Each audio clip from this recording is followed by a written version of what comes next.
this is an iHeart podcast. Guaranteed human.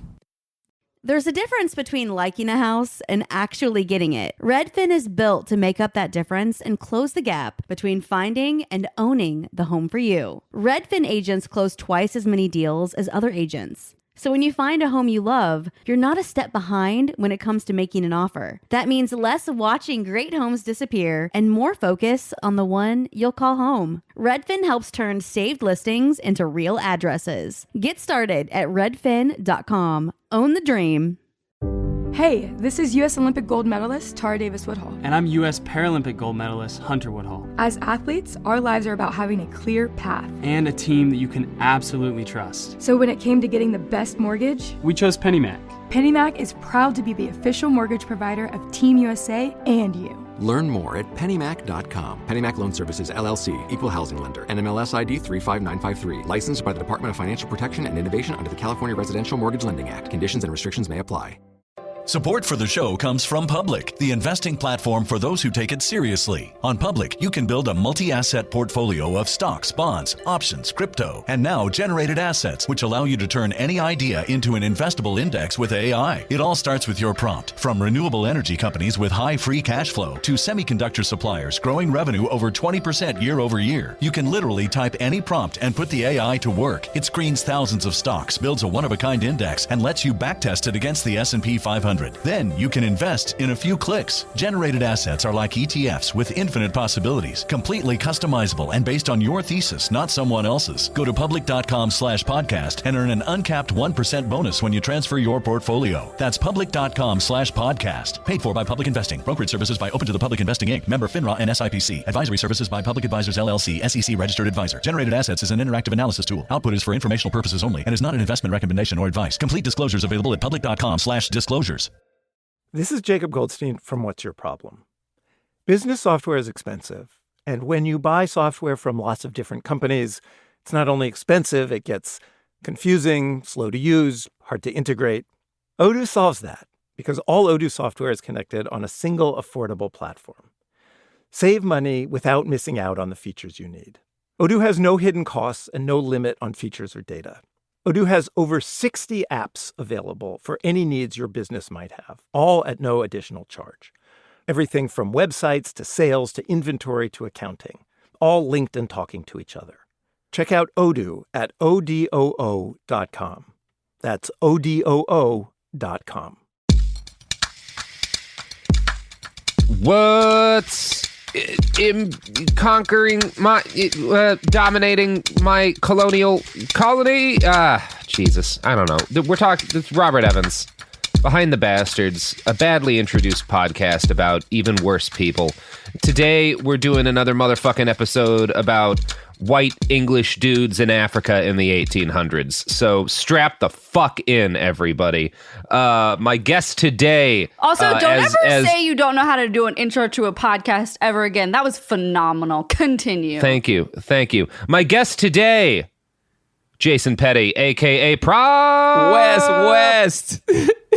I'm coming in blind, so I had no idea we were doing another white colonial in Africa. This is great. Oh yeah, we're not doing another white colonial in Africa. Actually, we're doing the white colonial in Africa. We are talking about the guy we're talking about today. Prop might be the whitest man who ever lived. We are talking about Cecil motherfucking Rhodes. That boy's name is Cecil. Let's go. Cecil, and he's the namesake of Rhodesia. Oh my God. Yeah. No, tell me it's not. Rhodesia's named after him. Yeah. Oh Lord. Rhodesia was his personal property. Yeah. So the Cecil Rhodes is not just like an influential imperialist. He's one of like he's Hitler, Stalin, Mao level of influential in the world. Yeah. He is, in addition to owning Rhodesia and another nation as his private property, he governed a third country. He controlled 90 to 95% of the world's diamond supply. And by the way, he helped invent apartheid. So like that, this is the, that's where I know him from. It's the apartheid. Like, here we go. That's why I didn't think about the Rhodesia thing. I just know him from the apartheid stuff. But yeah, here we go. Yeah. So you're saying like he's bastard with a capital B, bold, underline, 3 exclamation points? Yeah, he's one of the big ones. Yeah. He's one of the big ones. And he is like varsity. the arc. Like when you see like the fucking like the fashy Proud Boy types out in the street, he's what every one of them wants to be. Like Cecil Rhodes lived the dream life of an imperialist. Yeah, it's cool stuff, Prop. It's cool stuff. I can't wait, dude. This is one of those episodes where I included a bunch of quotes from him, and then I had to go through the quotes and edit out the N-word repeatedly because he says it a lot. Yeah. Yo. Okay, so like this is why I'm smiling so much. I remember early on in my career, there was this like venture capitalist guy that just really took a liking to me because he's super wealthy, super white, but he loved hip hop. So he was essentially trying to help mentor me in my business thoughts. But he would say things like, I bought that company because who says you can't? And then he would be like, and his whole thing was like, dude, he's like, that's the motto you got to live by. Who says you can't? You know, you just go pursue your dreams. Who says you can't do it? And I just thought, okay, where do I start, man? Like, you know what I'm saying? I'm like, you're trying to motivate me, but you turning me to fuck off. Cause I'm like, what do you mean who says you can't? I mean, actually, I know what you mean. Yeah. And I'm like, nah, I don't know, man. I don't know if I'm gonna go down this road. But yeah, so that's why I giggled, because I was like, yo, he was telling me this as like a good thing. Like, hey man, who says you can't?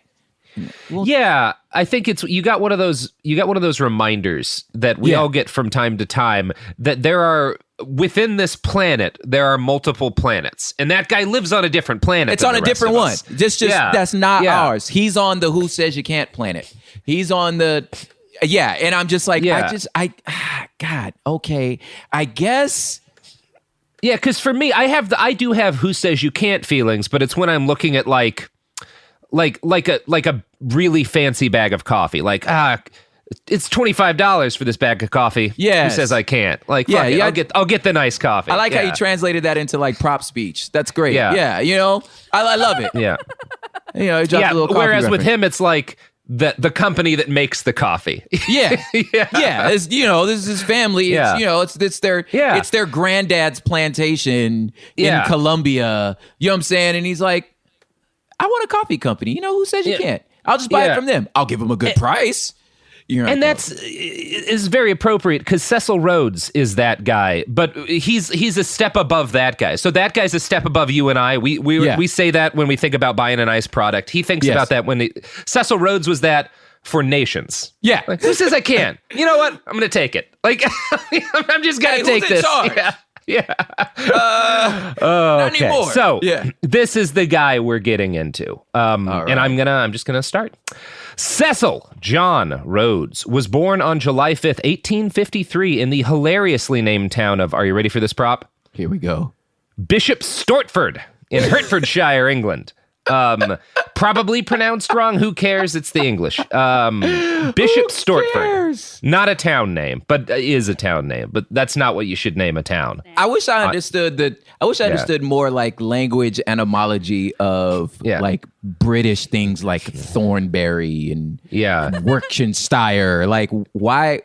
Yeah, Worcestershire, Worcester, I think is how you're supposed to say it. Like what's the war? What's like going on with you people? Somebody said that obviously must be 2020's safe word, and nobody can figure out how to pronounce it, and that's why everything's so fucked up. That's hilarious. That's a good guess. That's a good guess. I feel like we just all kind of left the English alone on their island for too long, and was a bad call. Yeah, because that little teeny island conquered the planet. Yeah, and they came up with some weird ways to pronounce words. And weird ways to pronounce things. Yes, and very but the bland genocides food. were worse. Yeah. Just why can't y'all have no salt? Just add salt to stuff. Anyway. If you're English, this might be a hard episode to listen to because we're going to be going off. Right. But yeah, anyway. So Cecil was the fifth son of Reverend Francis William Rhodes and Louisa Peacock. His best biographer, probably Robert Rotberg, calls the Rhodes family circumstances modest but hardly deprived. And this is something I'll probably quibble with him on a bit, because modest is not how I would describe the Rhodes family. Relative. Both sides of his family owned a significant amount of property. As late as 1901, the Rhodes siblings were receiving rent payments from 1,600 properties in Bishop Yeah, that's Stortford. not modest. That's not modest in my book. That's not modest. Yeah. Yeah. It would be fair to say that Cecil never worried about money in his entire life. Yeah, the Rhodes were of modest means, though, within the world of the British upper crust. Yeah. So within the social environment they existed in, they were middle class. So but they existed in the upper 5% of the British nation, you know? Yeah, there's the new money. Yeah, the new money. Yeah, they got the C class bins. Yeah, exactly. Okay, got it. Yeah. They're today they're the kind of family that rents yachts a couple of times a year but doesn't own one because they just can't handle those slip fees. Yeah, got it. So Cecil's mother and father spawned copiously. They produced 9 children in very quick succession. 7 of those kids survived to adulthood, which means they were pretty good at being parents by the standards of the time. You get 7 and 9 to adulthood, you're doing all right in 1850s. That's a pretty good percentage, because that polio boy. Yeah, it's ain't like care about your kids. No. It should have been more like 5. Yeah, so, really. Cecil was child number 4, the middle kid, and he was most definitely his mama's boy. Rickett, the family servant, and I should state that boy's name is Rickett. Yeah, they had a family servant named Rickett. His name Rickett? That's like what you put into a show if you're making fun of the British upper crust, is you give them a servant named Rickett. You give him a servant named after a disease. Yeah. I don't understand. What's wrong with y'all putting U's in words randomly? Very funny. The family servant Rickett later recalled, he was his mother's boy, her favorite. I mainly included that quote, just because I wanted to laugh at the fact that they had a servant named Rickett. So Cecil was the only one of his siblings whose mother called him my darling, and by all accounts, she was a very nurturing mother. While her children were young, she acted as their teacher, helping them learn to read and write. Cecil's father was a very different sort of parent. The couple had married when she was 28 and he was 36, which was unusual because that's very old for a woman to get married in this period of time. Like, she's a spinster at 28. It's crazy. So you would say that he actually. I was like, sorry, Sophie. That's just the way they talked in back then. It's ridiculous. Meg's his agent, Sophie. Yeah. It's awful. I mean, low key, all of the rich people back then were into teenagers. Yes. That's the way it worked in those days. Yes. And it was messed up. Has changed. No. Yeah, so you got to give Cecil's dad credit for, marrying someone who's an actual adult. That's good. But this did mean that he was in his 50s by the time Cecil came into the picture. He was not a super fun dad, was a very strict disciplinarian, and the children often ran to their mother for comfort. Robert Rotberg, Cecil's biographer, writes, quote, Miss Rhodes was unusually skilled in establishing supportive relations. Well liked by contemporaries and servants, she provided an ample measure of love for her children, especially Cecil. It was that special love which was the foundation of his invincible self-confidence, an affirmative sense of self which was both a spur to accomplishment and a resilient buffer against the ravages of failure. To his credit and discredit, Rhodes throughout his lifetime was remarkably free of both guilt and shame. So his mom is very supportive, and maybe she should have been a little less supportive. Let me tell you the parent that actually cares about their kids' biggest fear is that you actually showed your favorites and cared for one more than the other, and then one of them is well adjusted and wonderful, and then the other one's in and out of rehab, and you're not to shame anybody for that, but you're just or the one, and then in this scenario, the one you actually unfairly favored turns out to be the piece of crap that you was trying to avoid. You know what I'm saying? Yeah, that's kind of where this story is leading, unfortunately. So he grows up Very, very, very much coddled by his mama. And he grew up very entitled as a result of this. And this is particularly illustrated by an anecdote from his nurse. When he was 5 or 6 years old, she just made jam and had set it up high to cool. She left the room for a few minutes and she came back. The jam was gone and Cecil had clearly eaten it. So I'm going to quote her relating the rest of this story. "Cecil, did you eat that jam?" "Yes," he replied. "I am sorry it's gone. It was very good. Make some more." I can't take any of this seriously. Yeah. That is, first of all, spot on, great accent. Yeah. And this boy's 5 and he's giving orders to adults. Yeah. Just, hey, make more. Mm-hmm. I wish Cecil was Caesar. So, or Cecil. So when the nurse comes in and says, "Did you eat that jam?" and he goes, "Hell yeah." Mm-hmm. Make some more. Amazing. Yeah. If he was Cecil. Yeah. She described his attitude as superior, and he just told her to make more jam and walked away whistling.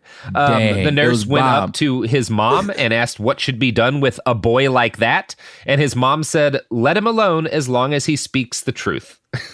Oh my God. Look, at that point, nurse, take your apron off and just be like, "Look, it's a lot of rich people in this city. I'm finna go work somewhere else. I don't need this." Yeah. At that point, I will not be bossed. I'm already bossed by you. I will not be bossed by a 5-year-old. It seems like the thing that he needs is the thing that's done in some households when you talk back to your mom or your auntie and they chunk their sandals at you. Yeah. Like that's the kind of, nothing that hurts, but a sandal thrown at him. Yeah, just a nice chancla, just real quick. Yeah, chancla, exactly. Yeah, just, just let me remind you which one of us is the adult. That's the way my parents used to say. I'm just going to remind you which one of us is the adult. Yeah. So that should give you some idea as to the way the kid grew up seeing himself and other people. We don't know very much about like his dad personally. There are a few details that I kind of find tantalizing. One of which is that as a preacher, he was eventually a vicar. He was famous for never delivering a sermon longer than 10 minutes. Wow. That's great. Actually, I'm not going to lie.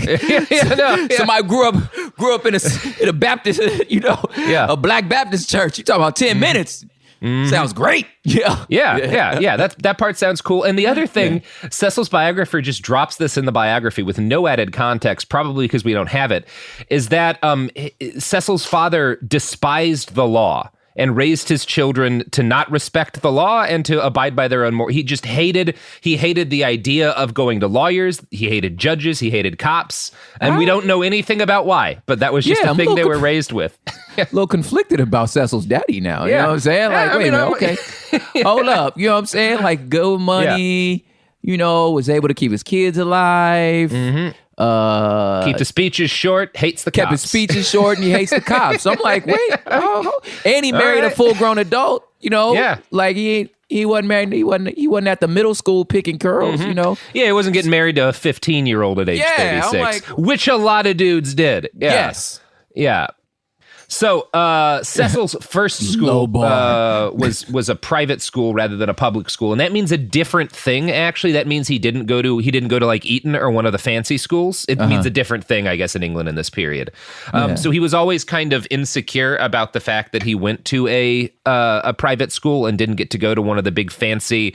Like he didn't get to be an Etonian. We talked about that in our episodes on the Wonga coup. Like that he didn't get to get that early introduction into like the fancy part of the white British boy's education.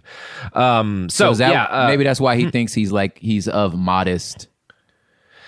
Maybe that's why. His parents, I think, kept him out because his health wasn't great, although that's even debated. There's a lot of argument over whether or not he was a sickly kid, which I just don't care to get into because it's boring. True. Yeah, he was studious and intelligent, and he's overwhelmingly described as having been very moody. His nurse claimed that he was never like a normal child. Although the evidence she gives for this is also baffling because the thing that she cites is that he only laughed when he liked, which is like, when else do you laugh? Well, I mean, that's... Wait. Yeah. Yeah, I don't understand what she was going. It's just you get reminders reading through this that like, oh yeah, this is like a different world. Like I don't understand what the fuck these people are talking about half the time. It sounds like she's bitter that he didn't laugh at her joke. That's what it seemed like to me. It was like, maybe you just not funny. Because like your first story, that's a warning sign from a kid. But like the fact that he doesn't laugh when he doesn't want to laugh, you can't really like. Yeah, you could. Well, who does laugh when they don't want to laugh? Are you laughing at people light? You don't learn that until you're an adult. So of course he didn't laugh. I guess English kids are supposed to learn that early. I don't know. But for a little bit more context on Cecil as a boy, I'm going to read a quote from The Founder, which is a biography about him. When vexed, he would hide in a dark corner under the staircase, not speaking for hours. He sometimes fled to the family summer home with a book, poring over it by the hour together, resenting imperiously any attempted intrusion. He was prone to strange fits of moodiness, some vague uneasiness of spirit whose source he was never able to properly communicate, unaware himself of whether it was melancholy or horror that seized him. Occasionally, the young Rhodes rocked himself to and fro and kept up a low crooning, which was almost a moan, a crooning that never shaped itself into articulate words. At such times, Miss Rhodes would go to her special son and, with her arms about him, she would beg him to explain the reason of his disquiet. But he never told her, locking himself then as later in a private, possibly solipsistic world. There were similar moments when he curled up under the dining room table, remaining there, invisible behind an overflowing tablecloth. Despite the frantic searching of servants, he sat underneath, dinnerless, through many a meal of his young years, hugging his knees. Yo, he sounds autistic. Some of that, the moaning thing. Like I used to teach special ed, and like that is like and I've heard a number of theories as to like why it's a thing, but like I don't know. Like you can't diagnose a guy who died decades before. Like obviously. But it does sound like he was. He was, I don't know, like, I don't even like the term neurotypical a lot. It sounds like he definitely had some, there's something going on there that maybe I don't have a great understanding of. Yeah, they didn't have a name for whatever that was. Well, that's a benefit for like seeing the world differently can allow you to see options others don't. And I think kind of what this paragraph is getting at, and what I've experienced with a number of the autistic folks that I worked with who would have kind of coping behaviors like that, the moaning, is they're taking in like too much of the world. Like they're kind of overwhelmed by all of the sensory stimuli because their brain, for whatever ours, like other people, their brain maybe filters out more or something. And maybe that's part of why Cecil was able to see some of the options he was able to see. I don't know. Like, I don't want to psychoanalyze him too much. We can't psychoanalyze the dude, but there is something to being able to have a coping mechanism that maybe the rest of us think are weird, but we don't. But we ain't got one. I bet you if we had some coping mechanisms, it'd probably be some less anger in us. You know what I'm saying? Yeah. That's so. Yeah. Anyway, but him able to like navigate a world. Because his brain works a certain way, which we don't know. Obviously, is all speculation. It does sound like what we can say from that paragraph is that he felt overwhelmed a lot by reality as a little kid to an extent that was unusual. Now the author of that biography, Robert Rothberg, is very interested in developmental psychology, and he analyzes Cecil repeatedly through that lens. And I think the book was written in '88, so there's not a lot of. He didn't. I think if it was written more recently, he might have speculated more on some of the stuff that we've been talking about. But he's real into like some Freudian shit. And he notes that first and only children tend to get the most attention, while middle children learn better interpersonal skills. And Rothberg basically writes that Cecil had elements of both of these things in his own upbringing. He was the middle kid, but he was also his mother's favorite, and so he got special attention. And he theorizes that this kind of might explain how he grew up into the political animal he became, because he was both kind of surrounded by a very competitive family, and he learned how to do diplomacy as a result of that. But he also grew up with this kind of limitless self-confidence that comes from being, the most favored child. So another major influence on the growing Cecil was the fact that his father was kind of a dick. And as Cecil later confided to a friend, quote, "My father frequently, and I am now sure wisely, demolished many of my dreams as fantastical, but when I had rebuilt them on more practical lines, he was ready to listen again. He never failed to put his finger on the weak spots, and his criticism soon taught me to consider a question from every possible point of view. I don't know. Sounds a little bit dickish to me to like be tearing apart a kid's dreams all the time, but Cecil clearly was grateful for it. So he somehow like read little history revisionism here, like looking back going, I guess it was kind of cool that my dad was emotionally abusive and didn't let me imagine. Also, you just decided to stop doing the accent. Well, yeah, I'm not going to do it all the time, Sophie. I like to think that your cat looks at you when you do those accents like, who is this man? I do enjoy a nice British accent. You're very good at it. Yeah. Thank you. I have a real racist Italian accent, too. Okay, don't do it. Don't do it. Okay. I only do it when I'm cooking pizza. Good. Which is fine. I'm Italian. Yeah. But...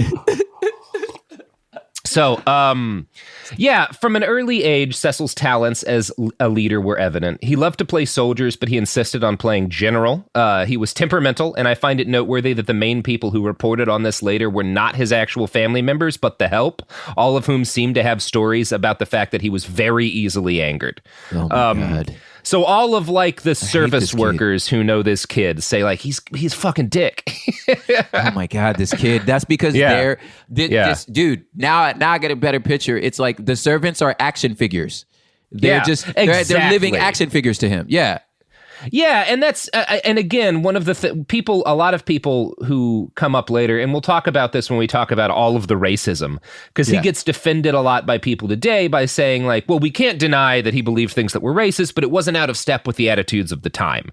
Which, number one, I hate it when people bring that up, because there were actually a bunch of dudes and ladies at the time who were like, hey, our society's racist. This is fucked up. It's like with slavery. There were a lot of abolitionists. Like, no, that was never a thing that was just like taken for granted as right. Like, it doesn't make it okay. But also like, the treating the help shitty. That was very common among the British upper crust. Also doesn't mean he's not a dick. Yeah, exactly. Yeah. When Cecil turned 16, he was more or less a man, because again, people didn't live all that long back then. Yeah. So it was time for him to head to grammar school, which is a term for secondary school, but I think was kind of more like it was basically like the normal thing to have done for a boy in his situation would have been to get on the track to start going to university, right? Mm-hmm. And to have done that and go to some place like, he wanted to go to Oxford. That was always his dream. And he wanted to become a lawyer. But yeah, he didn't like... It was kind of like a situation where he wasn't 100% certain about what he wanted to do. And he wound up picking another option, which was that his brother Herbert had moved to South Africa and started a cotton farm. And his family kind of thought that he wasn't really ready for college, and he wasn't mature enough to join the military or anything like that. To work. Yeah, they wanted to harden him up. That's what you did if you were an upper-class British family and you had a kid that you wanted to toughen up. You would send them to Africa. Gosh. Yeah. It was like a... Yeah. Oh, my God. Yeah. Yeah. Yeah. Yeah. And just knowing it's South Africa just even adds even more. You're just like, all right. And at this point, South Africa is not a political entity. No, it's the Cape Colony. Yes. And we'll talk in a little more detail soon about like what the powers kind of in Southern Africa are at that point. Yeah. But Africa in this point for the British was seen as a place not just as a place where a white man could get rich, because it was obviously that, but where a white boy could become a white man by ordering, black African people to work for him. And surviving malaria. Primary motivating factor was probably Cecil's father, who saw his son as soft and an underachiever in school. As Rotberg writes, despite the school prizes that Cecil had won, the vicar may have also had qualms about the thoroughness of his preparation in Greek and Latin. Furthermore, his father recognized that he was unfitted for a routine life in England. Sons of the sturdy Victorian middle class went overseas. They went to America and India. They were beginning to go out to Africa. So again, sturdy middle class. Sturdy middle class. That's what a great term. Yeah. That's who builds the British Empire. It's not the wealthy people. No. Like they fund a lot of it, but if you're looking at like the people who actually conquer most of the land, it is these folks in Cecil's, these kind of the upper classes, middle class is who actually goes out to prove themselves in these places. Yeah. I just wonder what it would like honestly feel like to really believe that like the world is your playground. Yeah. And no matter where I go, I'm at home because these are our colonies. So when you land in the Southern Cape, you're like, well, this is England. Yeah. You land in India, you're like, well, it's England. Yeah. Yeah, it's hard to imagine. I mean, yeah. There was not anymore. But there was at one time when I was traveling the most. I felt kind of similar to that, having a U.S. passport. Oh yeah, because you could go anywhere and everybody I remember times in like Central America where I'd be in towns where there was a whole police force just for the tourists. Like cops would like stop and give you rides and stuff to go to the next bar, because it's like our job is to make sure that the white Americans who visit have the best possible time, because that's an important part of our it's I feel that to a small extent. It's not the same, but it's and it just. Both scenarios seem amazing. Yeah. You know what I'm saying? Just blissfully unfair, but probably incredible. Yeah. Yeah. Very definitely unfair. Yeah. So, there's pretty persistent rumors that Cecil's family sent him to Africa because he was sick, and that wandering around Africa was like a medical treatment at the time. And you get that a lot in Cecil's life. He'll get ill and they'll be like, go to Africa, and then he'll get another kind of ill and they'll say, oh, you need to head back to England. That was a lot of medicine, was like, go where it's hot, go where it's cold. Wow. Wow. Rotberg, who I think is probably the most rigorous biographer of Cecil, thinks that this is untrue, that looking at letters between him and his family, there's no evidence that he was sick, and that his family mostly wanted him to go get hardened up and go make the family wealthier by taking other people's stuff.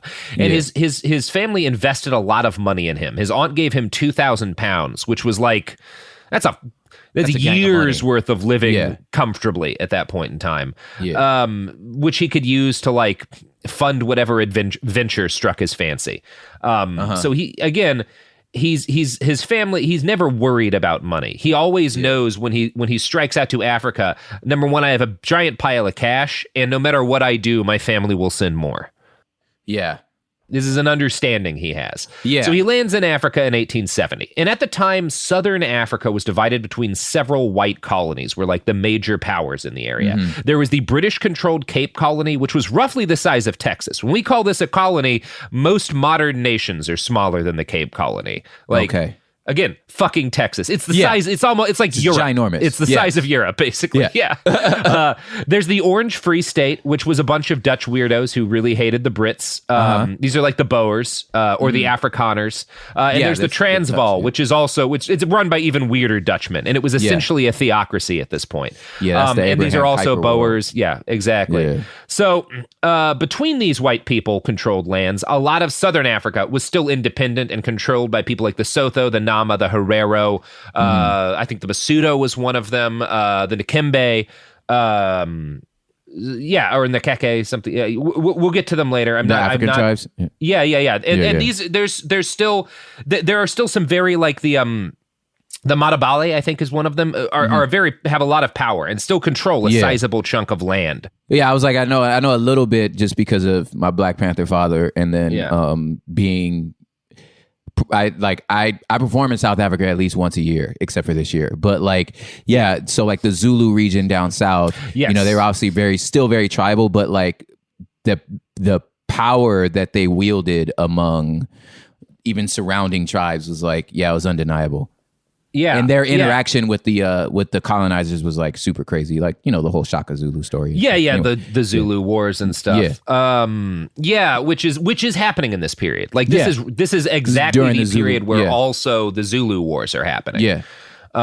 Which are there's a phrase that sums up all of the wars between the English and the Boers and the African tribes at this point. And it's a phrase that was come up with by a British poet, and I believe the poem was kind of critical of imperialism. But the phrase is, whatever happens, we have got the Maxim gun and they have not.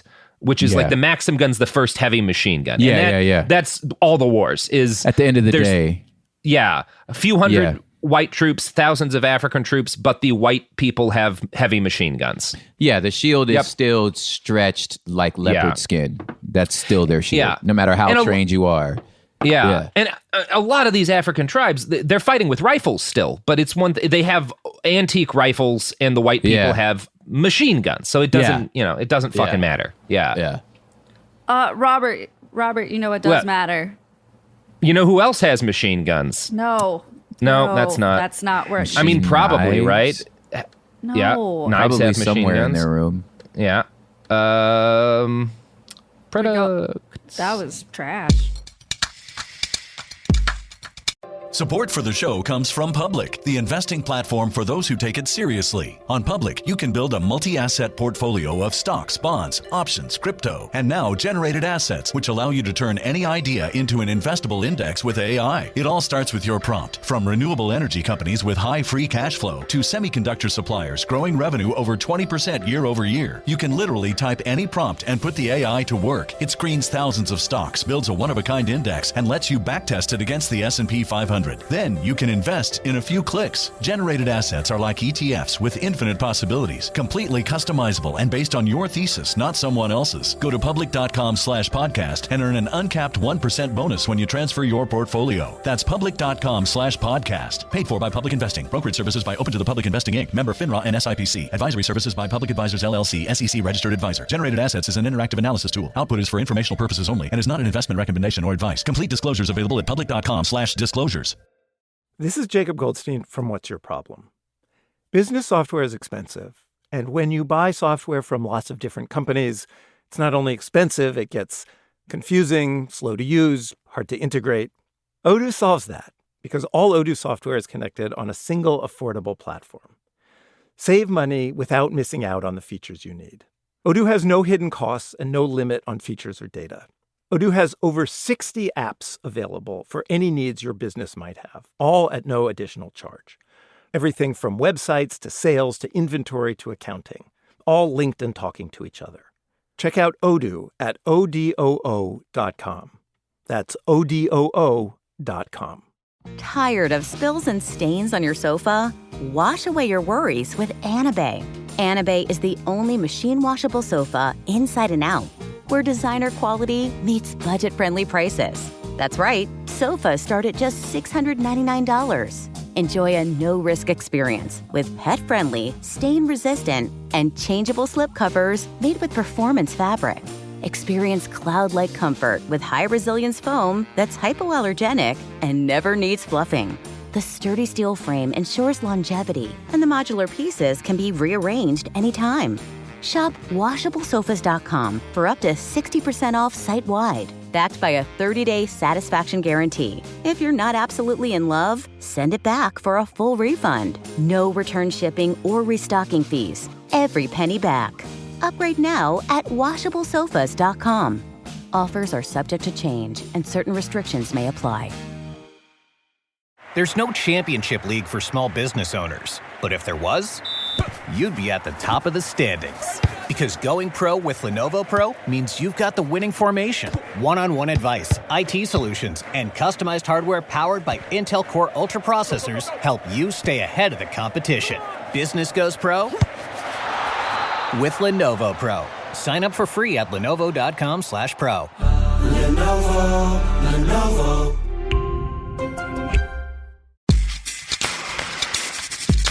All right, we're back. So, Cecil has just landed in Africa, Southern Africa, in the Cape Colony. And the first thing he learns after setting foot on the continent is that the cotton, he'd gone there to grow cotton because his brother has this cotton farm. And this is a period where cotton's price has temporarily skyrocketed because the U.S. has a civil war and Sherman burns all of the cotton fields and stuff.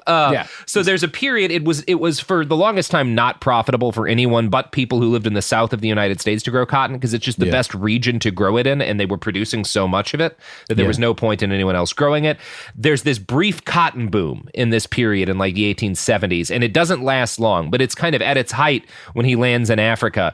But as soon as he gets to Africa, he starts talking with people, and he learns that cotton, he hears about essentially a boom product that he finds a lot more exciting than cotton.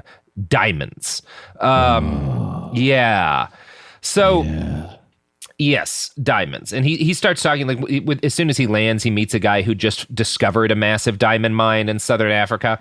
And his brother actually doesn't show up to meet him. He leaves him a note because he was scoping out diamond fields when Cecil landed, and had also like kind of moved on from the cotton. These are all speculators, right? Like they're boom chasers.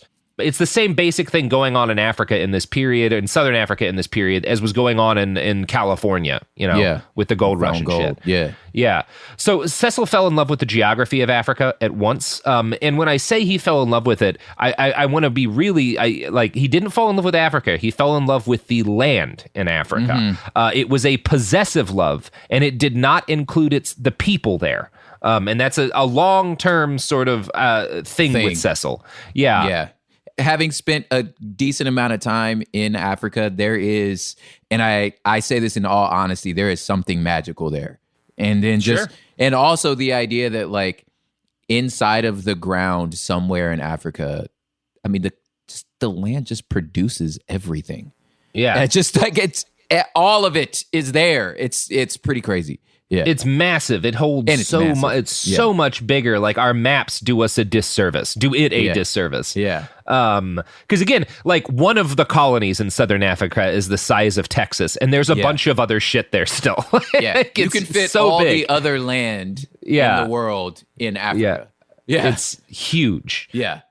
So I'm going to read a paragraph that is something that Cecil wrote about kind of the native peoples in Africa after he first arrived there. So this is one of his first impressions. And the term he uses here, I don't know. I didn't decide. Like I don't read out like slurs if I can avoid it. I also don't want to say the K word, but it's that word in South Africa. South Africa's version of the N word. Yeah. And at this point, I should state they use both that word and the N word interchangeably. Yeah. And they are slurs, but they're not using them as slurs because to them, this is just what you call these people. Yeah. Like it's not. So, which is time and language is crazy and alive. Yeah.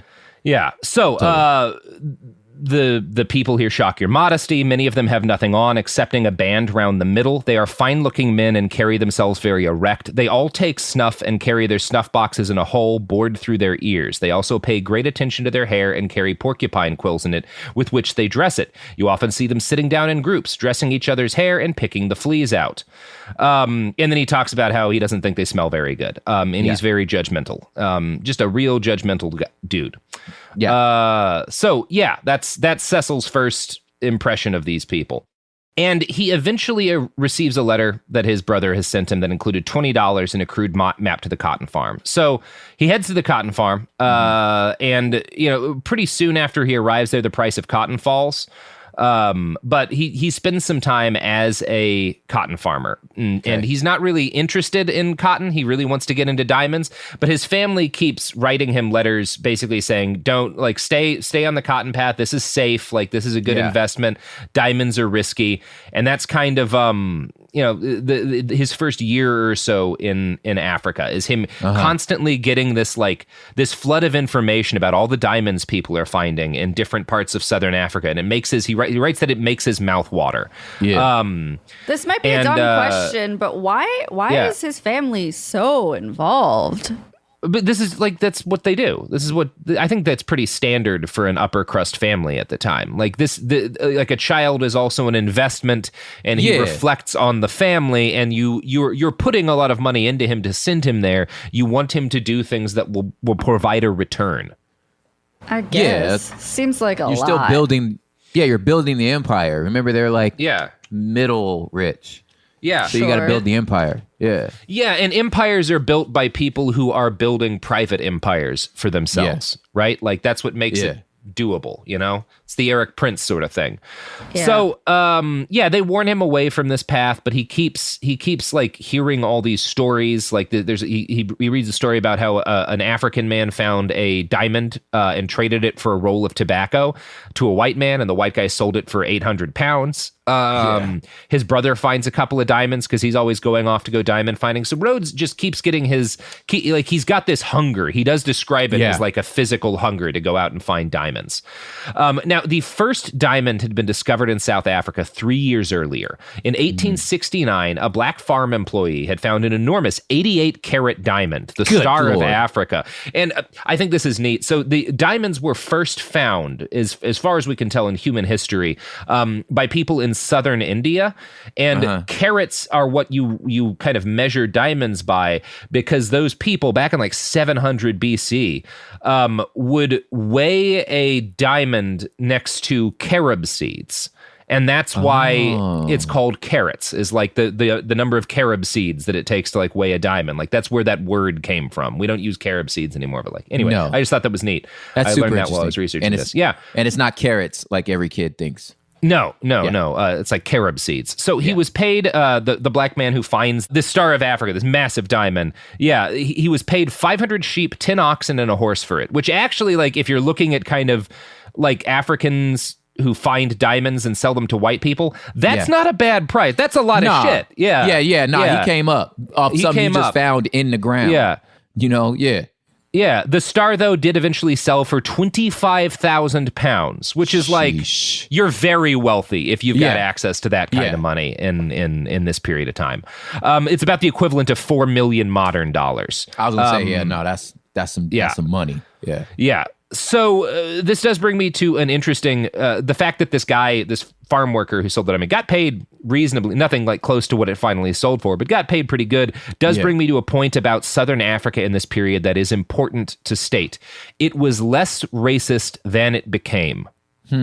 This is actually, it actually started out as a much less racist as a colony than it turned into. And the guy we're talking about today is part of why it made that turn. So obviously the British were outrageous bigots. Of course. And everybody in this period, every English person in this period in the colony is tossing around the N-word like it's going out of style. But the Cape Town colony was run under British law.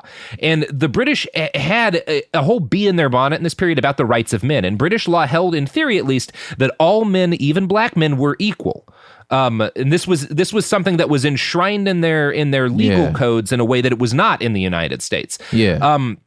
This was a principle. It was not like a civil right in the way that we conceive of it, but it was a principle that was abided by. And so while black men were very much second-class citizens in the eyes of the white people who lived there, they still theoretically enjoyed full rights. If they owned property, they could vote. Segregation was not a matter of law. And this is within kind of the core of the Cape Colony. And one of the things you'll see is that, like, within the core of the colony, they hold pretty strictly to these things that they consider proud traditions of the British Empire, and the further out you get from it in the areas where they're actually extracting resources, the less and less those legal niceties apply, right? Okay. But within the center of the colony, they make at least an effort at that. And there are, to their credit, you will find lawmakers who, when there are other people who are talking about like restricting the rights of black Africans, there are lawmakers in the colonies who get very angry about that, white lawmakers. So this is part of why you can condemn people like Cecil, is there are white men at this time who are like, that's not right. Like all men should be equal and they have to be treated that way under the law. And like you are developing a separate legal code for them. Which is just worth noting that this is not, when we talk about the racism of colonialism, I do think we often make it out to be something that everyone just thought was fine, and they didn't. A lot of people pushed back. A lot of white people pushed back against it. And it's part of why you can condemn the ones who didn't. I would even argue that like that's like, things don't start at the end, and that, I mean, the same happened in America. Like there couldn't, without the work of, non-racist white people, we probably couldn't have gotten where we've gotten so far. Anyway. I think for this, it's because they don't stop anything from happening in the Cape Colony, right? Like the racism is enshrined into law despite their objections. But the fact that people objected is important, I think, for sure, condemning the ones who pushed for the racism, including Cecil. For sure. At this point in our story, though, Cecil's just a 17-year-old boy learning how to become a cotton farmer. Or rather, he was learning how to command the Zulu laborers who actually did the work on his farm. Learn how to run a farm. Not how to farm. Now, it seems fair to say from the context that Cecil was not an excessively hateful racist in his personal interactions with the natives. But he was in his bones a capitalist, and he was very frustrated by the fact that these people were not. Their way of life did not gel well with capitalism. He wrote, "For though there are any amount of," he uses that K word out here, "they are such independent fellows that the greater part of them won't work. Their daily food is mealie, maize porridge. They grow their own mealies, and the only thing they must have is money for their hut tax, which is very light." And he considers this a problem, that they're like, oh, I grow my own food, I don't really need money, so I'm not going to work that much, because I don't want much. I'm happy just growing my own food and living. I don't want to labor for someone else all the time. And he's like, this is a problem. Sounds kind of good. You know what I'm saying? Yeah, that actually sounds like an ideal life. That sounds pretty great. I have what I need. Yeah. But he's recognizing these people are not going to be ideal citizens of global capitalism, which isn't a thing at this point, but is being born. And Cecil's one of the people who first kind of sees what's going to be born. And he wants to build, he becomes enthralled with the idea of building a massive network of trade throughout Africa and the rest of the world. So that products can move and go, because he in his bones, he loves capitalism. So he was unique among the white men in his area for being willing to lend his black workers money. He and his brother both believed strongly that Africans were almost incapable of lying. And that, so you could trust them with money. He actually said that he would prefer to loan them money than to have money in the Bank of England, because the Bank of England was a less trustworthy institution. So that's something. That's the off balance racism where you're like, dang, I don't. I feel so weird. I've heard some descriptions that his workers were basically slaves, and it does seem like later on, as the story develops, it became that way. That does happen to the people who work for him, but that doesn't appear to have been the case in this period. In fact, in this period, Cecil probably could be described as one of the better white men in the Cape Colony to the black people who worked for him. He was also one of the better. An insult to me. Yeah, I mean, it's not a compliment. I'm just trying to make sure there's proper context of this guy's journey. He was also one of the better cotton farm managers, but he never really liked farming cotton. He couldn't stop thinking about diamonds. And in 1871, a huge field of diamonds, the biggest diamond find in the world, was found near a town now called Kimberley. And at the time, Kimberley was part of what was called Greekaland, which is an independent territory founded by a mix of some members of different African tribes, a lot of former slaves, but also groups of kind of disaffected white men. It's actually a very multicultural group of people who all kind of reject what's going on in the colonies of Africa and move to this place in the middle of nowhere, dusty, unfertile land together so that they could be kind of free of all this other bullshit. So it's almost like an autonomous zone. Yeah, I mean, it was still they had kind of there was their leadership structure was somewhat horizontal, but it was a lot of people who were kind of rejecting what was being done elsewhere in Africa at the time and wanted to get away from it. And so, that's the Greekas. And I'm not going to do that whole story justice. It's worth noting, as we tell the rest of the story, from what I've read, you will not find this story in South African history books. Greekaland's been pretty much written out of the story. So I'm going to quote next from an article in the History News Network.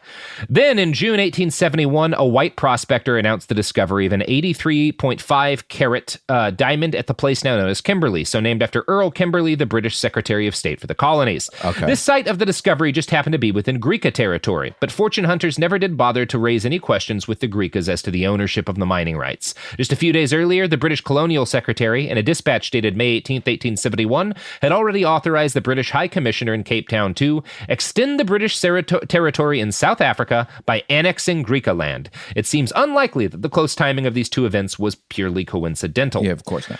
Yeah, so, there's diamonds. I guess this is ours now. Yeah.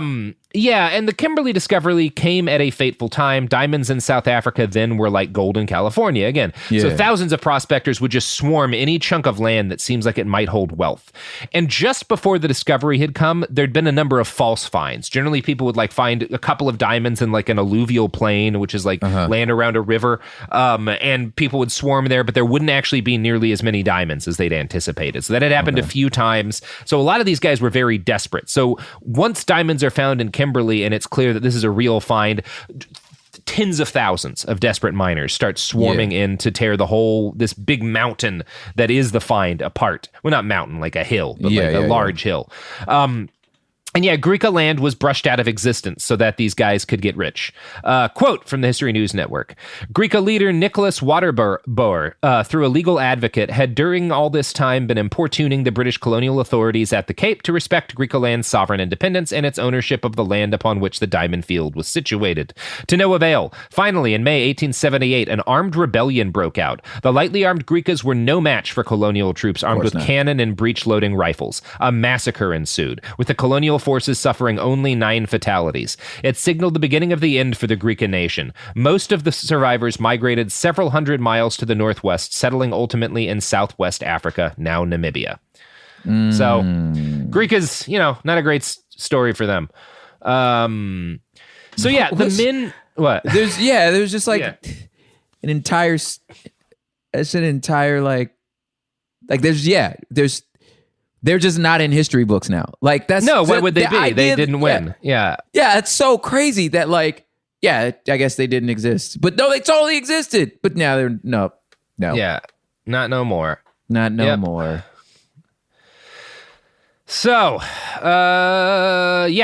the men who would come to work the Kimberley find were also Africans, but they were not people who had lived in the Griqua territory previously. They were a different group of Africans who had been dispossessed by the colonial greed of the Boers. Most of them were refugees from areas around the Transvaal and the Orange Free State. They'd been pastoral nomads who'd had their lands seized by military force. They were destitute, starving, and homeless. And so a lot of these guys had no choice but to work the diamond mines because otherwise they were going to starve to death. Yeah. Quote, fortune hunters from all over southern Africa and from Europe, America, and Australia fought over claims, while at the same time remaining united in the common purpose of being the masters of black labor. 700 individual claims or plots of ground containing a little more than 893 square feet were marked off and taken possession of. 30,000 black laborers toiled away in that confined space, but were themselves prohibited from owning claims or dealing in diamonds. They were subjected to constant body searches and restricted to their huts and tents by a nighttime curfew. Any dark-skinned person in the vicinity who could not prove he was employed as a servant or laborer was declared a vagrant and subject to flogging. So, Yeah.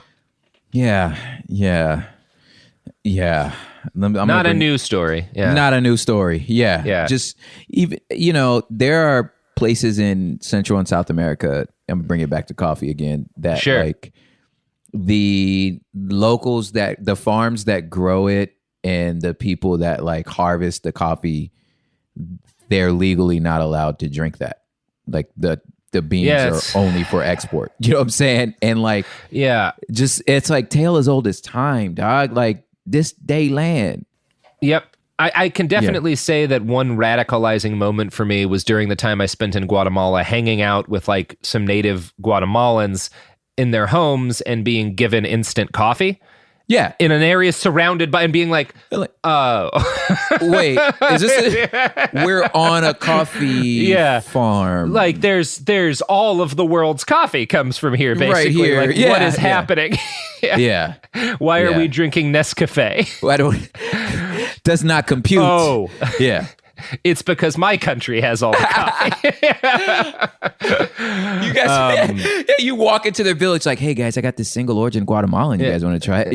Yeah. Oh yeah, we grew that right here. Yeah, it comes from here. We don't get that. We can't drink it though. Yeah.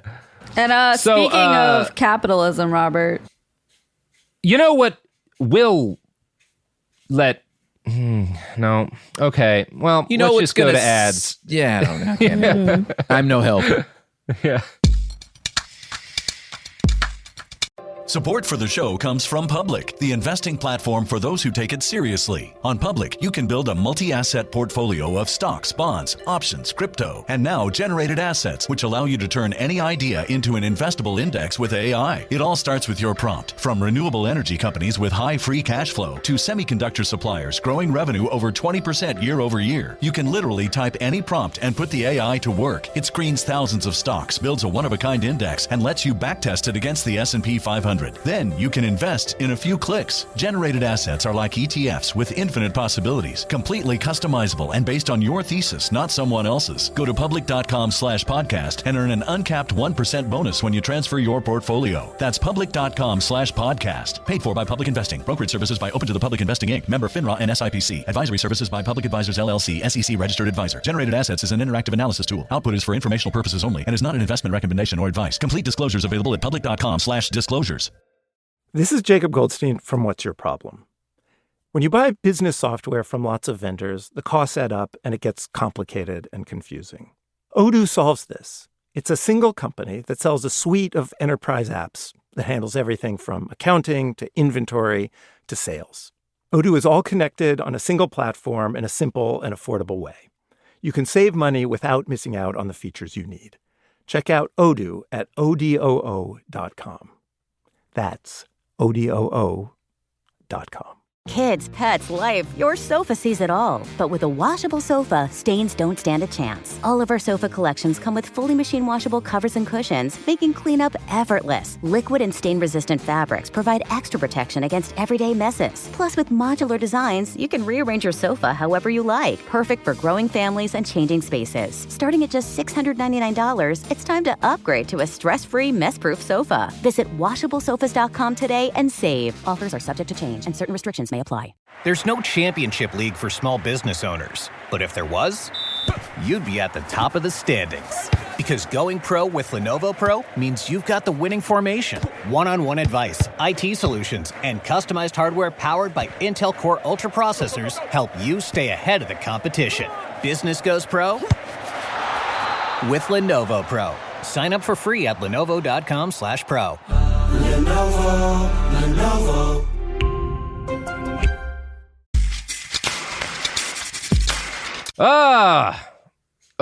Those were some good ads. Let me tell you something.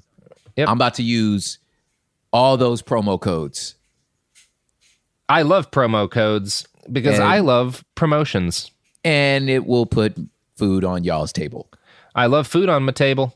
Yep. So while the Greek territory had been annexed by the Cape Colony, it did not benefit from the same enlightened legal system as the rest of the colony because, again, it's on the periphery. And while it's important for us in the cities to abide by these laws that we all think are very, very nice, once we get out to where the money's made, people stop talking about the rights of man, you know?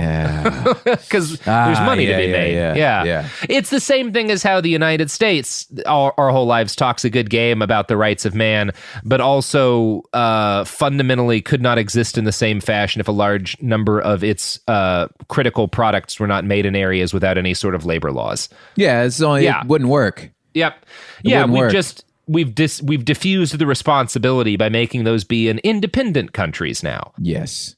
So Cecil Rhodes was one of the very first white men to rush toward, he just kind of abandons the cotton farm and he goes to what would turn out to be one of the world's largest diamond mines, the Kimberley find.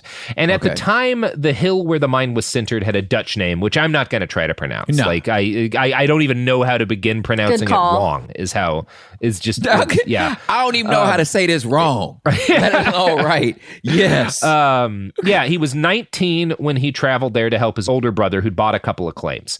And Rhodes immediately brought his considerable gifts to bear because he's a great organizer. He's great at maximizing productivity. He's one of these people who can just look at a bunch of people working at a task and see ways in which to make it more efficient. He's got that Henry Ford thing going on. I like it. Who says you can't?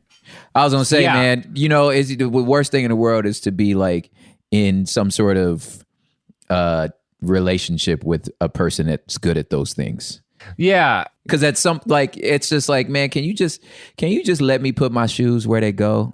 Yeah. Like, I mean, you're probably right, but like, damn, man. Like, I don't want to think about it. Like, I just don't want to.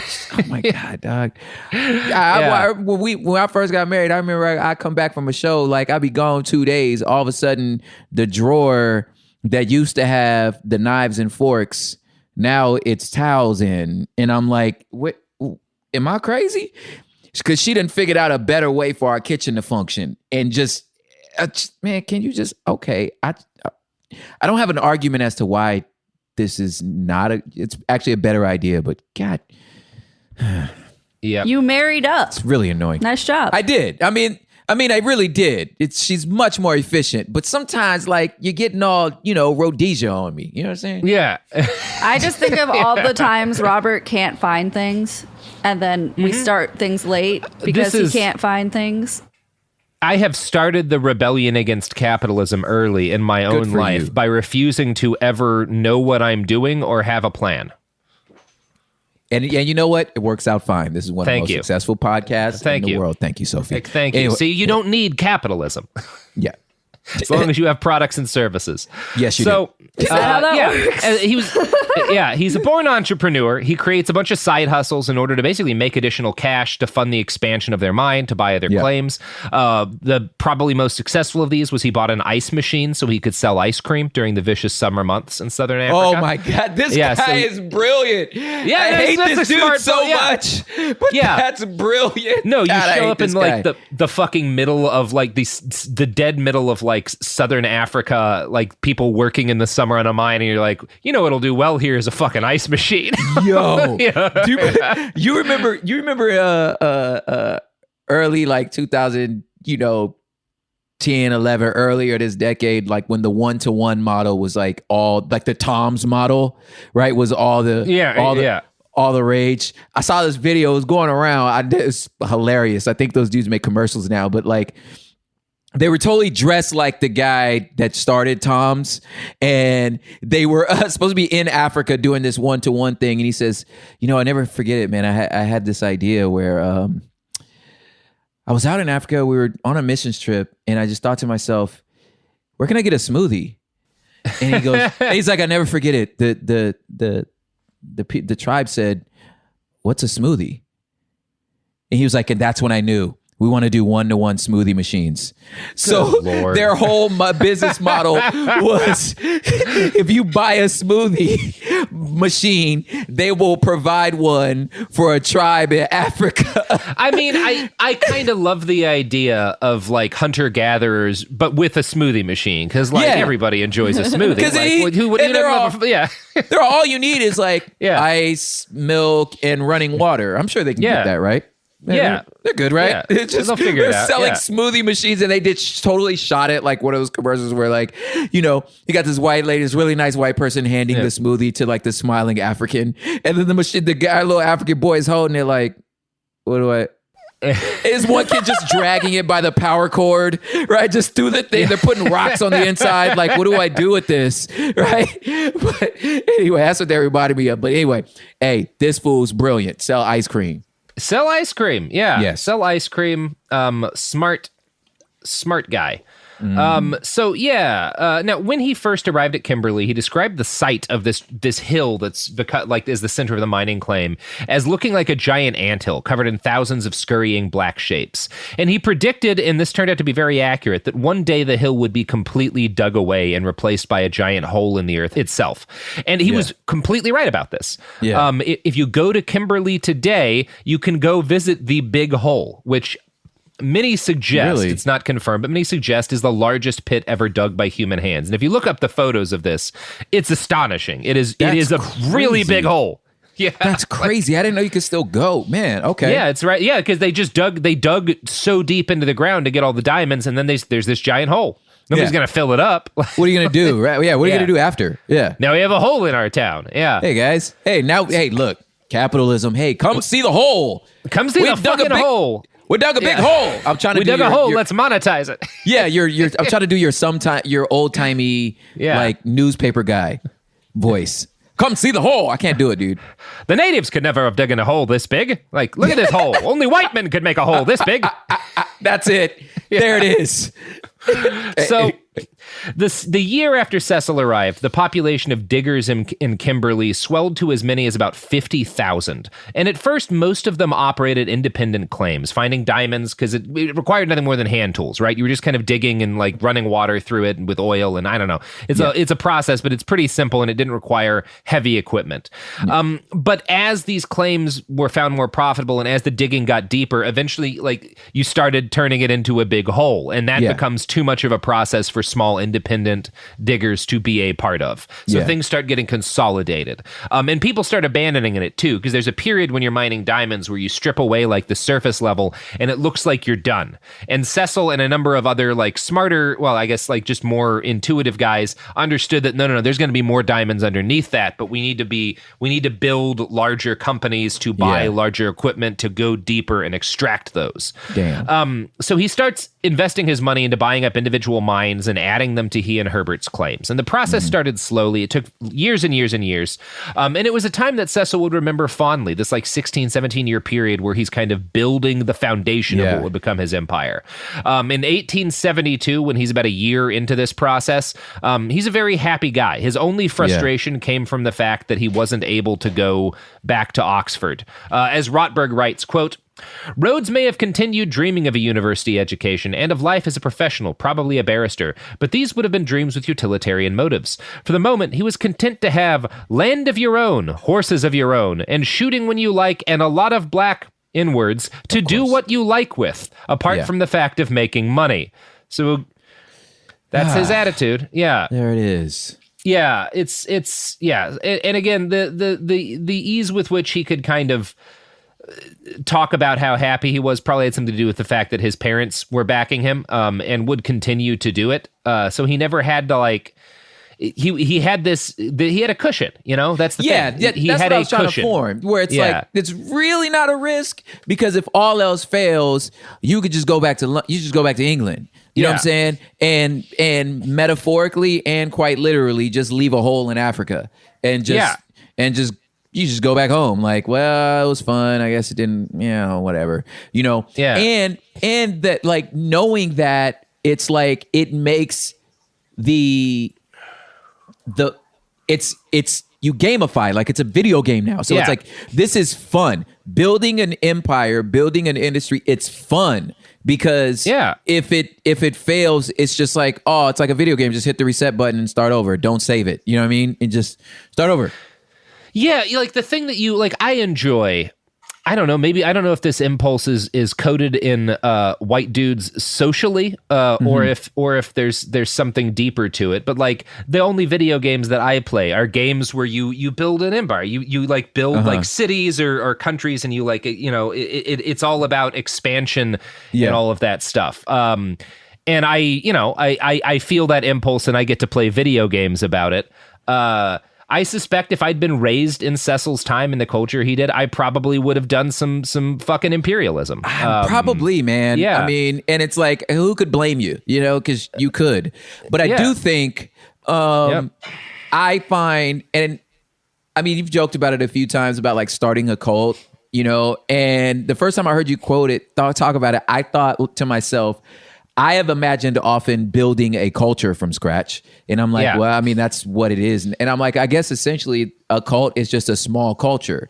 And in my head, I'm like, imagining the thing and making it up would be so much more fun than running it.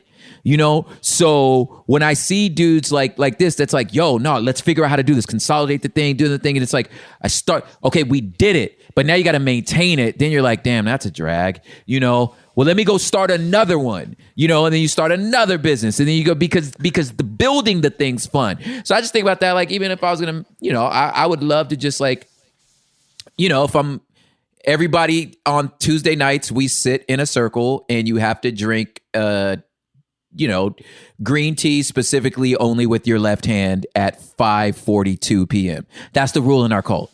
And I just think that like making up stuff like that just seems fun, you know? So absolutely. In him, figuring out the best way to make this thing work, and then shoot messages back to his brothers and his family like, suck it, I'm living out here. Y'all sent me out here because you thought I couldn't do it.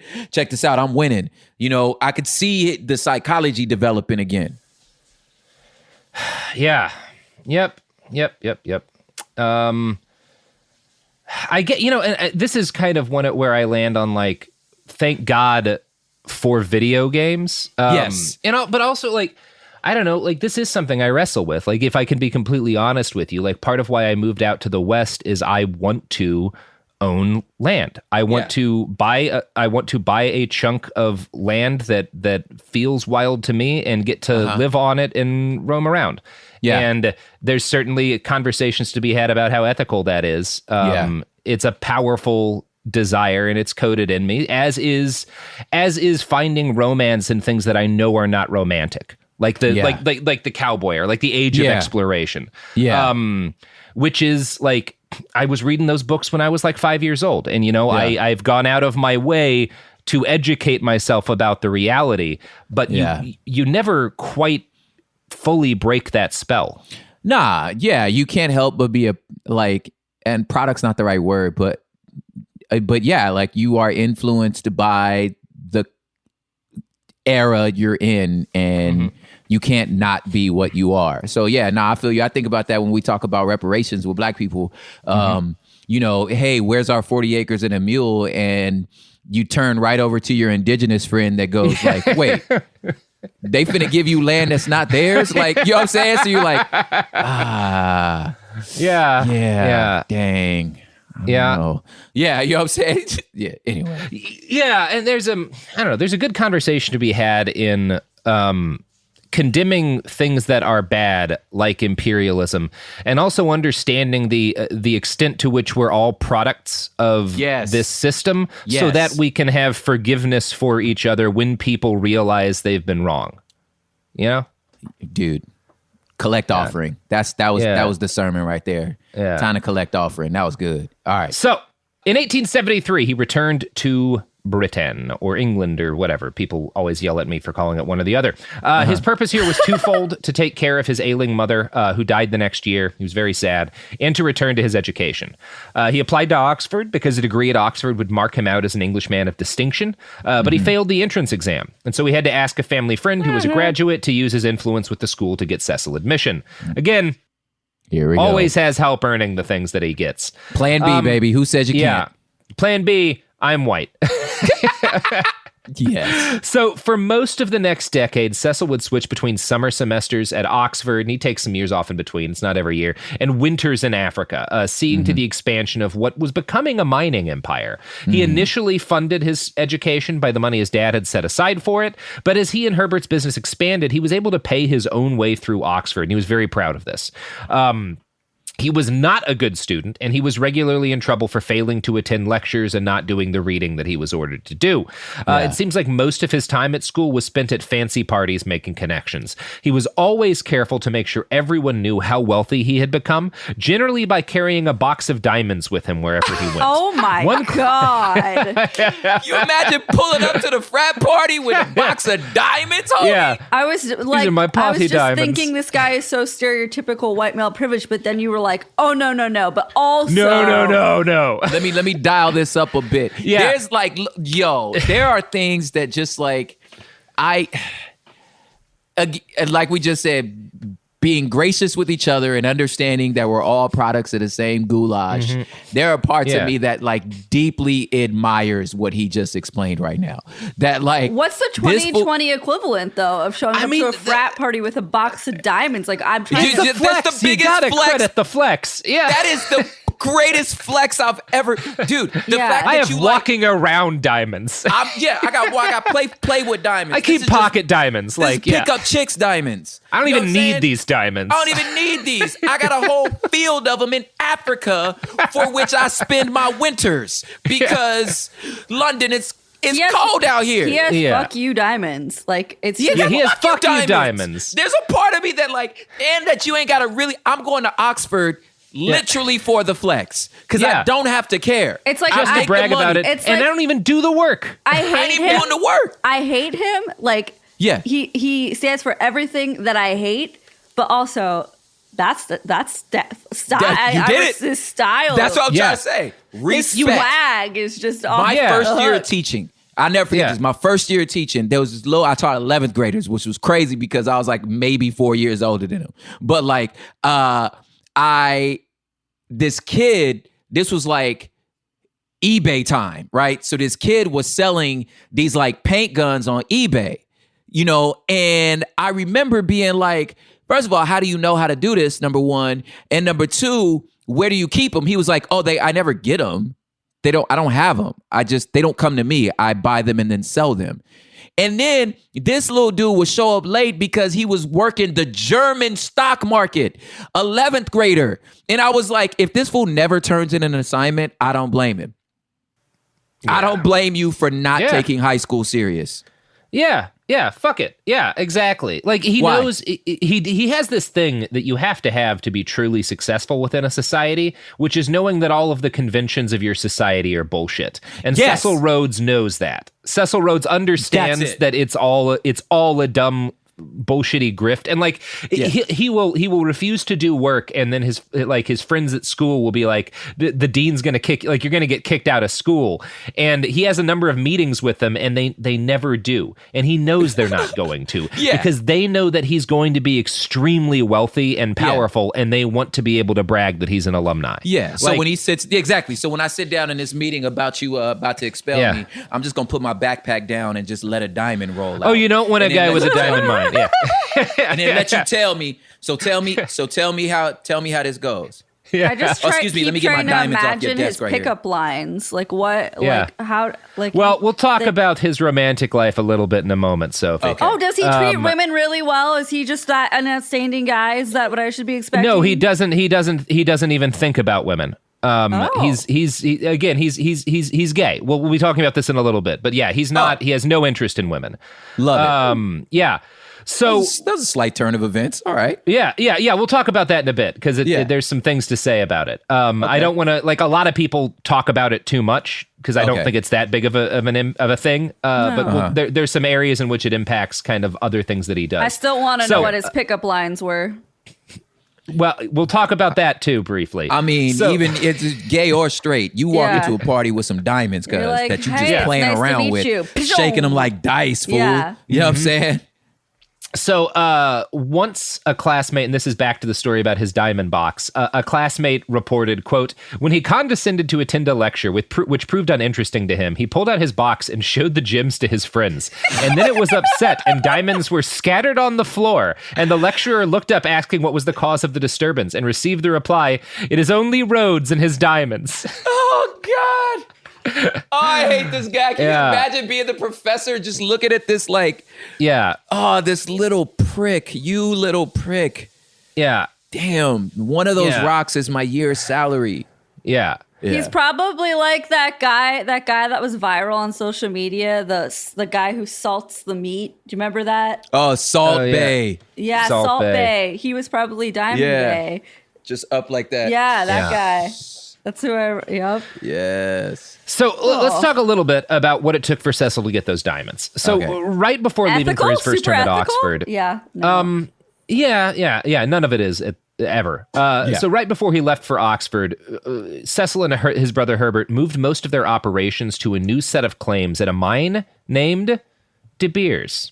Yeah, that's where this story's going. So if you want an exhaustive account of every blow and play, you can read Rotberg's biography, The Founder. The short of it is that Cecil came to own the entire mine, and he didn't buy it all. In fact, he convinced a number of investors, many of whom were like men in and around his age group, ambitious younger guys, to invest. And he's noted as having this superhuman ability to convince primarily other white dudes to work towards his vision. He's able to get people to buy into a vision and give him full control of achieving it. That is his gift. That's his real talent. Because he's not using all of his own money for this. He's convincing other people to pay and let him run things. Freaking brilliant, dude. Yeah, and he's very good at that. Starting in the mid-1870s, he began collecting a group of mostly young men around him.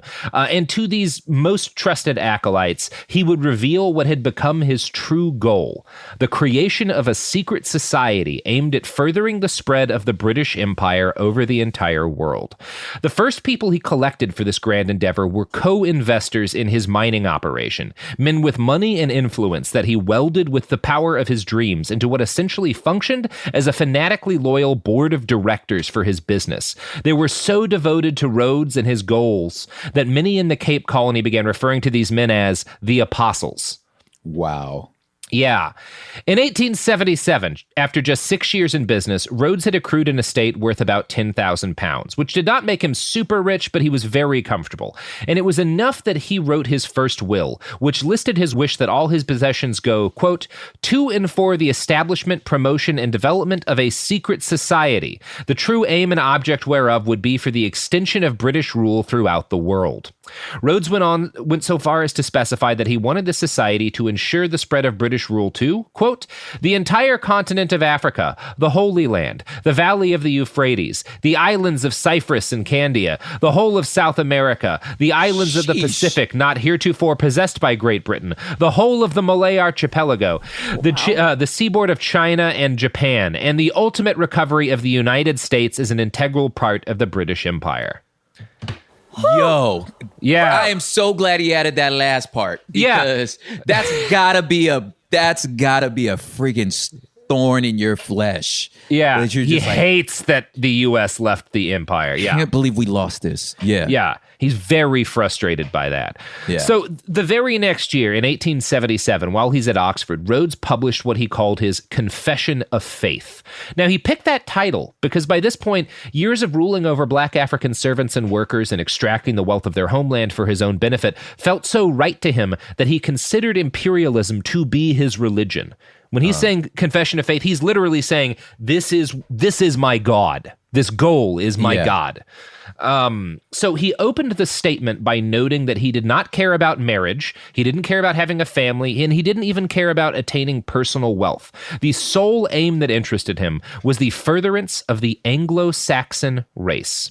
Quote, I contend that we are the finest race in the world, and that the more of the world we inhabit, the better it is for the human race. Just fancy those parts of the world that are at present inhabited by the most despicable specimens of human beings. What an alteration there would be if they were brought under the Anglo-Saxon influence. Look again at the extra employment of a new country added to our dominion gives. I contend that every acre added to our territory means in the future birth of some more of the English race who otherwise would not be brought into existence. Ugh. He's a white supremacist. Yeah. And a lot of people were, or you can talk about like, there's, again, I don't want to like get too into the birth, the invention of the white race, because that is a story I do want to tell at some point. Yeah, that needs its own thing. Yeah. But he might be the first modern white supremacist, the first Proud Boy style white supremacist. Yeah. Yeah, I was going to say that there's this, and it's crazy like how, you know, this is that intermingling. I would say like you don't see a lot of this stuff in Christian literature until about now, where like this like intermingling of, this is our mandate on the planet from our maker. Like we're helping, this is what God wants for us. You know what I'm saying?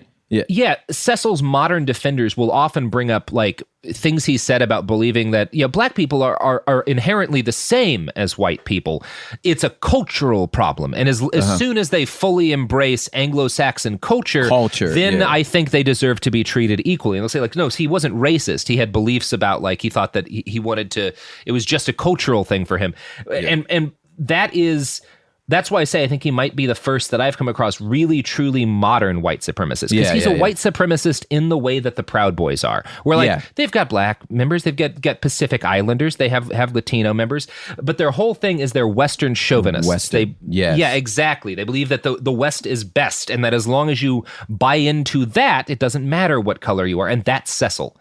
That's Cecil Rhodes. Yeah. And he's writing this shit out in 1877. Yeah, and it's when most racists are much cruder. You know? Yeah, and we're still like suffering from those writings to this day. Anyway. Yes. Now, like all arch-imperialists, Cecil attempted to justify his mad ambition on humanitarian grounds, lamenting that if the empire had not lost the United States, it would have been able to stop the Crimean War by denying both sides money and arms. Now, Crimea River. That was good. That was good. I appreciate that. What it really was is, again, naked white supremacy. Rhodes lamented that secret societies of the day, like the Masons, didn't direct their wealth and power towards a clear aim. Quote, why should we not form a secret society with but one object, the furtherance of the British Empire and the bringing of the whole uncivilized world under British rule for the recovery of the United States and for the making of the Anglo-Saxon race but one empire? What a dream! But yet it is probable, it is possible. I once heard it argued by a fellow in my own college, I am sorry to own it by an Englishman, that it was a good thing for us to have lost the United States. There are some subjects on which there can be no arguments, and to an Englishman, this is one of them. But even from an American's point of view, just picture what they have lost. Look at their government. Are not the frauds that yearly come before the public view a disgrace to any country, but especially theirs, which is the finest in the world? Ooh. Yeah. I mean, you're not wrong. All of our politicians have always been frauds. You get that correctly, but you had a king. Like, come on, dude. You're not wrong, but you can't say that. You're not wrong, but you're wrong. You're not wrong, but you're not better either. So go fuck yourself. Yeah. It takes one to know one. Yeah. Asshat, He went on to express a desire to see the entire continent of Africa not just under British rule, but filled with English settlers. Quote, Africa is still lying ready for us, and it is our duty to take it. It is our duty to seize every opportunity of acquiring more territory, and we should keep this one idea steadily before our eyes, that more territory means simply more of the Anglo-Saxon race, more of the best, the most human, most honorable race the world possesses. The most human. The thing that I still can't wrap my brain around, especially from writings like this, I'm like, y'all ain't invented sewage. You still throwing human shit in the street and don't know why you sick. Like, you know what I'm saying? Like this, how you finna tell me y'all you smell things because you don't bathe? I'm like, why do you think?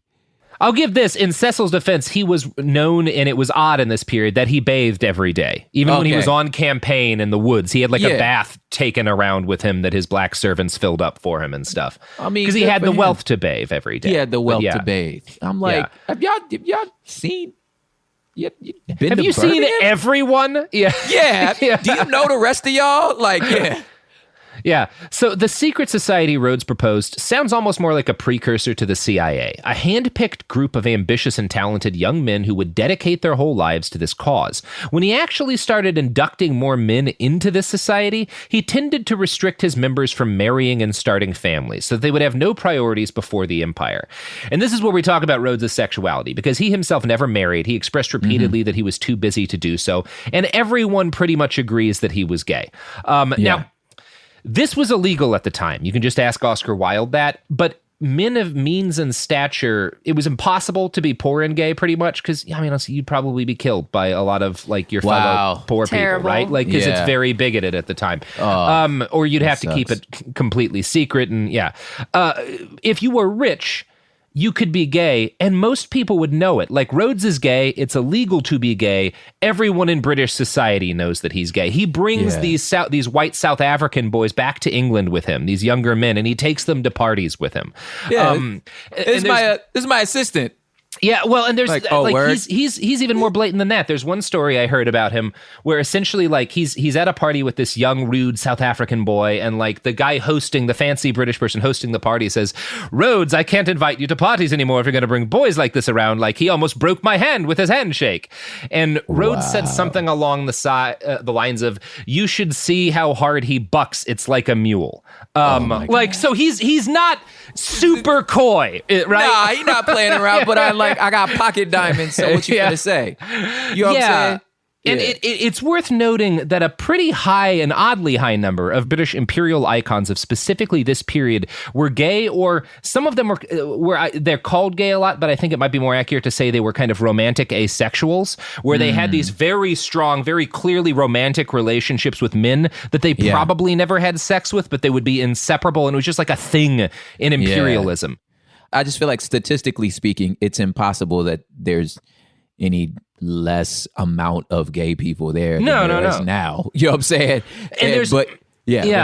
There's a reason why, there are some reasons why they're probably overrepresented within sort of the subset of the English population that's doing the imperialist shit. Some of it is that, like we talked about earlier, if you're gay, in a majority straight in a society where it's legal to be gay, you fundamentally see the world differently, and that confers certain advantages. You are able to perhaps, especially since a lot of the other men doing this might be gay, build stronger, more emotional relationships with them, which leads to more loyalty, which means you have this loyal band of like people who you can work with to accomplish these goals. It also means that like you probably find the culture back home stifling, and you want to get out to a place where there are fewer rules and where you can get away with living, being the kind of person that you are. There's a quote from Rudyard Kipling's poem, one of his poems about imperialism that I think was about I'm forgetting the name of it now, but the line is send me somewhere east of Suez where the best is like the worst, where there ain't no 10 commandments and a man can raise a thirst.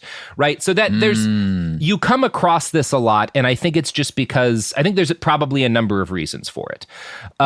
But yeah, this is a thing about Cecil, and I'm not going to talk a whole lot more about it because I don't think it has all that much of a bearing, other than to the extent that it kind of forms him into the man that he is. Okay. But yeah, one of the men he brought into his scheme was a physician named Leander Jameson, and he recalled that as early as 1878, Rhodes had formed the idea of doing great work for the overcrowded British public at home by opening up fresh markets for their manufactures.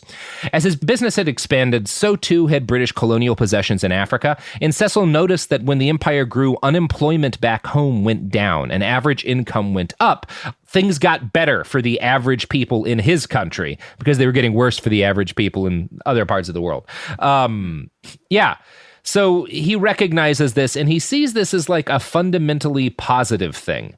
And these other white people that he's gathering him to himself at the time, they're deeply impressed and moved by his belief in the destiny of the Anglo-Saxon race. And that's what he's able to get them to buy into. That's why they put so much trust and so much of their wealth in Rhodes. And it's his biographer, Rotberg, kind of compares a lot of what Cecil's talking about in this time to Hitler's concept of Lebensraum, living space. Right? And it is very similar. You can trace the birth of these ideas, or at least the birth of these ideas as a written down conception, because they'd certainly been pursued earlier, to Cecil. You know, and he has British imperialism had a massive impact on Hitler, and in fact he would constantly talk about both the United States and the British Empire and the land that they had for their people to move in. That's part of why he wanted Eastern Europe, why he wanted Russia and Ukraine and Poland. Because he wanted the same thing for the Germans that he saw these other empires getting. So yeah, it is worth, like, he definitely, Rhodes is talking early about what will become these concepts that we recognize as key to fascism. Yeah. Now I think, yeah, it's interesting. And Rhodes is also, while he's kind of laying some of the intellectual foundations for what will become fascism, he's also laying a lot of the intellectual foundations for the system of global capitalism that we live under today. This idea that you can have a whole world united in mass resource extraction and trade. In 1888, after 16 years of building up his business holdings and a network of loyal toadies, Rhodes amalgamated all of these mines that he had and that his friends had accrued, and he formed them into a single corporation, De Beers Amalgamated Mines. So this is the De Beers Corporation is birthed now. He's the first head of it. He's the chairman of De Beers. Now, in short order, De Beers swallowed up almost the entire diamond trade in southern Africa. And as they gobbled up more and more mines, Rhodes streamlined the mining process, killing off the old way of diggers and diamond booms and refashioning the whole industry into a precise engine that ran on human misery. And I found a paper from an economics student at the University of Boulder that I think sums up what happens very well. And I'm going to quote from that now. Rhodes's colored workers were oppressed by his white managers and impaired by the atrocious living conditions. Once Rhodes had his miners, he and his British colonial authorities proclaimed a pass law in Kimberley. Black workers had to possess a document that stated their right to employment, and at the end of shifts, white policemen stripped the colored miners nude and probed their orifices for stolen diamonds. This indignity, however, was not forced upon the white laborers. To distinguish the managers' fear of theft, the blacks also had to live in prison-like compounds on site for the length of their contract. De Beers paid its colored workers an average of $97.50 per month, while the whites were paid an average of $480. And to break even, the laborers needed to make it at least $120 monthly. So he comes up with this idea of amalgamating, streamlining, and then getting this workforce that you have total control of. In the same way that like those a lot of those factory workers in Shenzhen, China, making our iPhones are. Mm-hmm. And you keep them locked into a cycle of near poverty, forcing them to live in these compounds that he could control.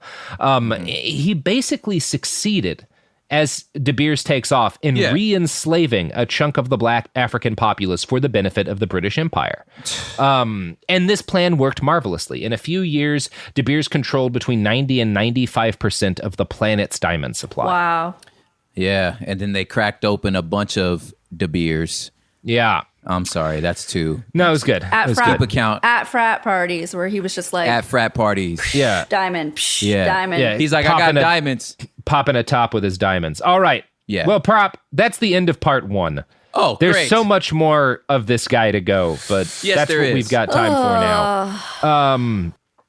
Boy, this has gone on a bit. You want to plug your pluggables, man? Yeah, I do, and I also want to just...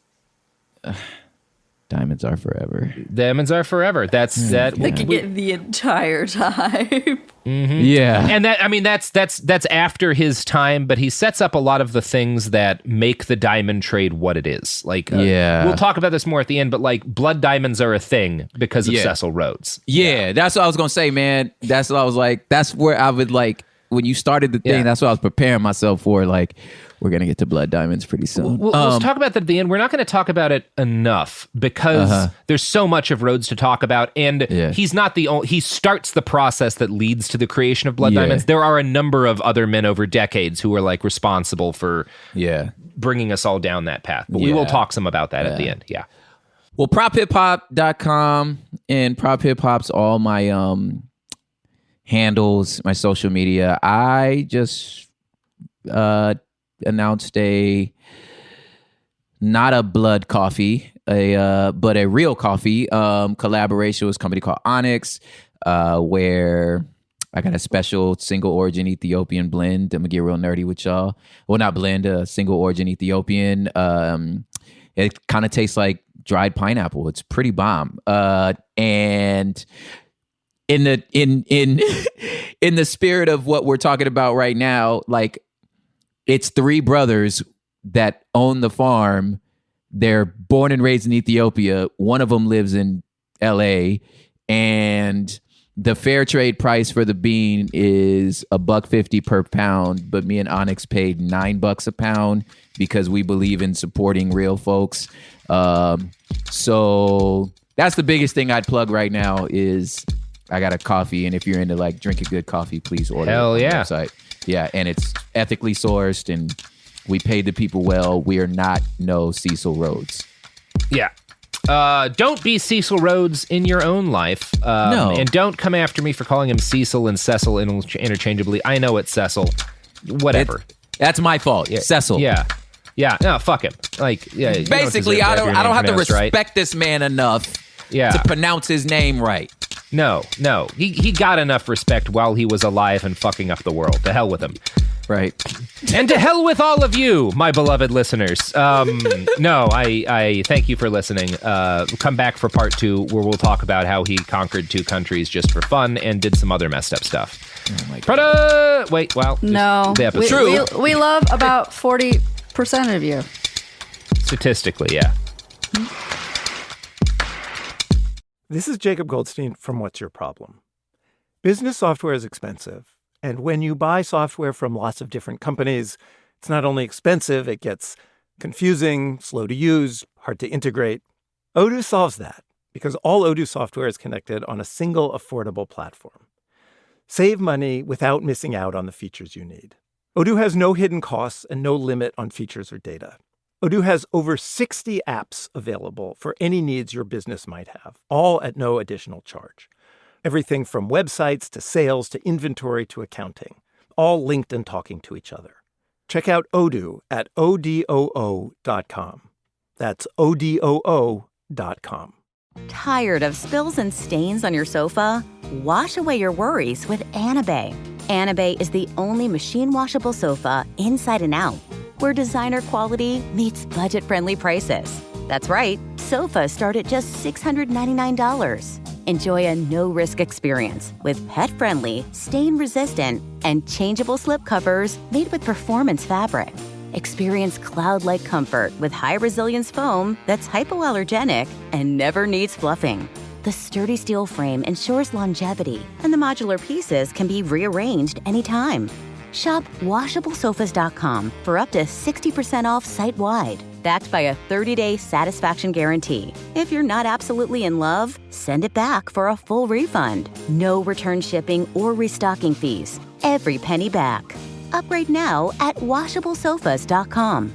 Offers are subject to change, and certain restrictions may apply. Pro drivers live for race day, but for small business owners, every day is race day.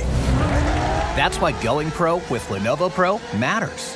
One-on-one advice, IT solutions, and customized hardware powered by Intel Core Ultra processors keep your business on the right track. Business goes pro with Lenovo Pro. Sign up for free at lenovo.com/pro. Lenovo. Flag football is exploding, and iFlag is leading the way. As the Guinness World Record holder, iFlag hosts premier flag football tournaments nationwide for boys, girls, high school girls, and adults. From first-time players to elite competitors, iFlag delivers top-level competition, unforgettable experiences, and a community built around the game. Ready to be part of it? Join the movement. Find your tournament and learn more at iflag.org. That's iflag.org. This is an iHeart podcast. Guaranteed Human.